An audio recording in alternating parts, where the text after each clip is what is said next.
नमस्कार। आज के इस खास विश्लेषण में हम एक ऐसी कहानी पर बात करने वाले हैं जो किसी सस्पेंस थ्रिलर फिल्म जैसी लगती है, लेकिन ये एकदम सच है। जरा सोचिए, आधी रात का समय है, चारों तरफ सन्नाटा है। नागपुर के बलतरोड़ी इलाके में पुलिस की एक टीम अपनी रूटीन गश्त पर है, लेकिन तभी कुछ ऐसा होता है जो इस शांत रात को एक बेहद ही खतरनाक और जीवन मरण वाले रेस्क्यू ऑपरेशन में बदल देता है। चलिए सीधे इस घटना के अंदर चलते हैं और देखते हैं कि कैसे चंद मिनटों की फुर्ती ने एक बहुत बड़ा चमत्कार कर दिया।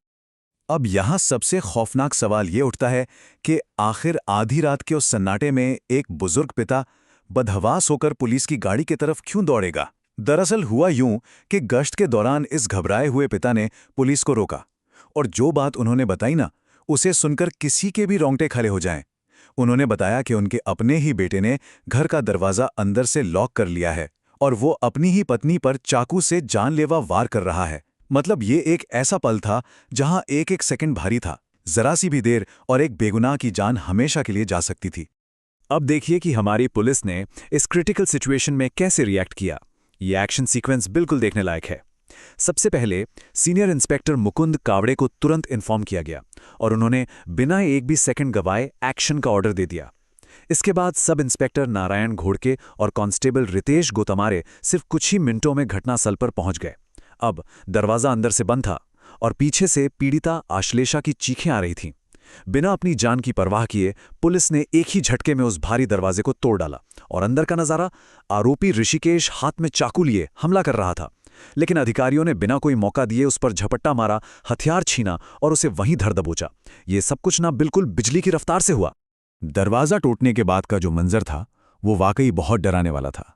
आश्लेषा गंभीर रूप से घायल थीं और उनका बहुत ज्यादा खून बह रहा था। अब ऐसे में पुलिस के सामने सबसे बड़ा चैलेंज था वक्त।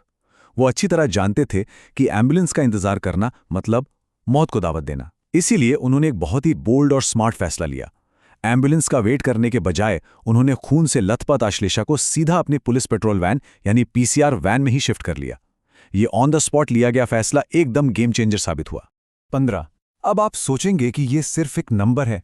जी नहीं, ये वो 15 मिनट हैं जिन्होंने मौत को मात दे दी। पुलिस को उस घर से अस्पताल पहुंचने में ठीक 15 मिनट लगे। जब किसी इंसान का तेजी से खून बह रहा होना, तो हर बीतता हुआ मिनट एक टिक टिक करते टाइम बॉम्ब की तरह होता है। ये 15 मिनट पुलिस की कमाल की ड्राइविंग और प्रेजेंस ऑफ माइंड का सबसे बड़ा सबूत हैं। लेकिन रुकिए, कहानी में अभी एक और हैरान करने वाला फैक्ट है। 9.3 किलोमीटर्स। जी हाँ, रात के उस अंधेरे में पीसीआर वैन ने 15 मिनट के अंदर पूरे 9.3 किलोमीटर का फासला तय किया। अगर इसे सिंपल वर्ड्स में कहें तो पुलिस ने अपनी सूझबूझ और सायरन का इस्तेमाल करके नागपुर की सड़कों पर अपना खुद का एक ग्रीन कॉरिडोर बना लिया था, ताकि वो बिना किसी ट्रैफिक या रुकावट के सीधे एम्स नागपुर पहुंच सकें। अब इस पूरी घटना का सबसे सुकून देने वाला हिस्सा सुनिए। पुलिस सिर्फ गाड़ी ही नहीं भगा रही थी, वो बहुत ही स्ट्रेटेजिक तरीके से काम कर रही थी। रास्ते से ही उन्होंने एम्स के डॉक्टर्स को फोन मिलाया और सिचुएशन की गंभीरता बताकर उन्हें पहले ही अलर्ट कर दिया। इसका फायदा ये हुआ कि जैसे ही आश्लेषा अस्पताल पहुंची, डॉक्टर्स की इमरजेंसी टीम पूरे सेटअप के साथ उनका इंतजार कर रही थी और इसी प्रोएक्टिव कम्युनिकेशन और तुरंत इलाज की वजह से आश्लेषा की जान बच गई और अब उनकी हालत स्थिर है। क्या बात है। जाहिर है इस भयानक हमले के बाद जो कानूनी कार्रवाई होनी थी वो हुई। बेलतोड़ी पुलिस ने आरोपी पति ऋषिकेश वानखेड़े के खिलाफ हत्या का प्रयास यानी अटेम्प्ट टू मर्डर का एक बहुत ही सीरियस क्रिमिनल केस दर्ज किया है और हाँ, वो अब सलाखों के पीछे है। ये साफ तौर पर दिखाता है कि जब सबूत इतने पक्के हों और जुर्म रंगे हाथों पकड़ा जाए तो कानून कितनी सख्ती और तेजी से अपना काम करता है। अब स्क्रीन पर दिख रहे इस नंबर को देखिए, 0 यानी 0। ये कोई मामूली आंकड़ा नहीं है, बल्कि एक बहुत बड़ी अचीवमेंट है।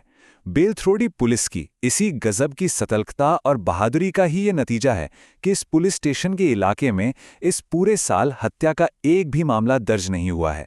जी हाँ, 0 मर्डर। ये डेटा साबित करता है कि अगर हमारी सुरक्षा एजेंसियां इतनी मुस्तैद रहें तो किसी भी बड़े अपराध को होने से पहले ही रोका जा सकता है। तो ये तो थी नागपुर की रेस्क्यू स्टोरी। अब आइए महाराष्ट्र न्यूज़ बुलेटिन के इस सेक्शन में राज्य पे कुछ और प्रमुख अपराध अपडेट्स पर भी एक नज़र डाल लेते हैं, ताकि हमें लॉ एंड ऑर्डर की पूरी तस्वीर समझ में आ सके। यहाँ हमारे पास 3 अलग अलग लेकिन बहुत ही अहम अपडेट्स हैं। सबसे पहले बात करते हैं पुणे की, जहां ग्रामीण पुलिस ने एक बहुत बड़ी कामयाबी हासिल करते हुए अंतर्राज्यीय मादक पदार्थ तस्करी करने वाले एक गिरोह का पर्दाफाश किया है। और पता है, उन्होंने करीब 3 करोड़ रुपए का गांजा जब्त किया है। दूसरी खबर नासिक से है, जो सच में काफी दुखद है। यहाँ एक 4 साल की बच्ची के साथ हुई क्रूरता के मामले में बाल अधिकार आयोग ने कड़ा स्टैंड लेते हुए सिफारिश की है कि इस केस को फास्ट ट्रैक कोर्ट में चलाया जाए। और तीसरी बड़ी खबर है हाई प्रोफाइल त्विषा शर्मा की मौत का मामला।